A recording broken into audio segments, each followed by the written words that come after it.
Hello everyone. तो आज हम बात करने जा रहे हैं ट्रिग्नोमेट्री टेबल की। इसकी वैल्यूज़ याद कर लेना, बहुत इंपॉर्टेंट है।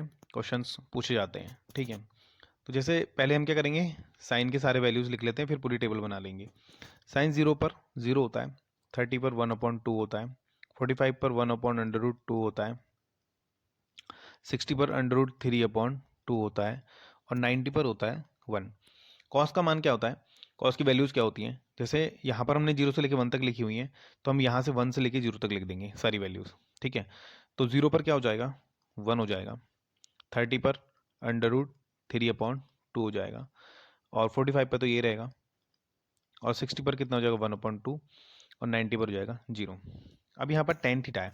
टेन थीटा की वैल्यूज़ क्या होती हैं, जो टेन थीटा होता है वो sine theta upon cos theta होता है, यानी कि सारे अपॉन में आ जाएंगे, ठीक है। तो पहला वाला जो होगा वो होगा 0/1, यानी कि 0 ही हो जाएगा। ये अपॉन में आएंगे तो 2 से 2 कट जाएगा, 1/√3। ये अपॉन में आएंगे, पूरे एक दूसरे से कट जाएंगे तो 1 बचेगा। इसके बाद क्या होगा, ये अपॉन में आएंगे, 2 से 2 कट जाएगा, √3 बचेगा, √3 बचेगा। इसके बाद 1/0 जो होता है वो इनफाइनाइट होता है, ये आपको पता होगा। 1/0 इनफाइनाइट होता है। अब बात आती है कोसेक थीटा।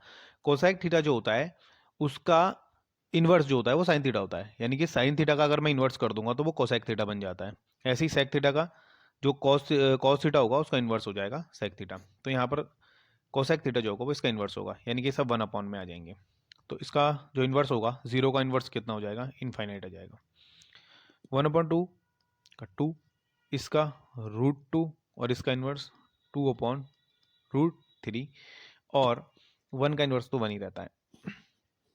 अब बात आती है सेक थीटा की। सेक थीटा क्या होता है, जैसे हमने यहाँ से इनफाइनाइट से 1 तक लिखा हुआ है, यहाँ पर 1 से लेकर इनफाइनाइट तक लिख लेंगे, जैसे कि 1, 2/√3, √2, 2, और इनफाइनाइट, कोसेक थीटा।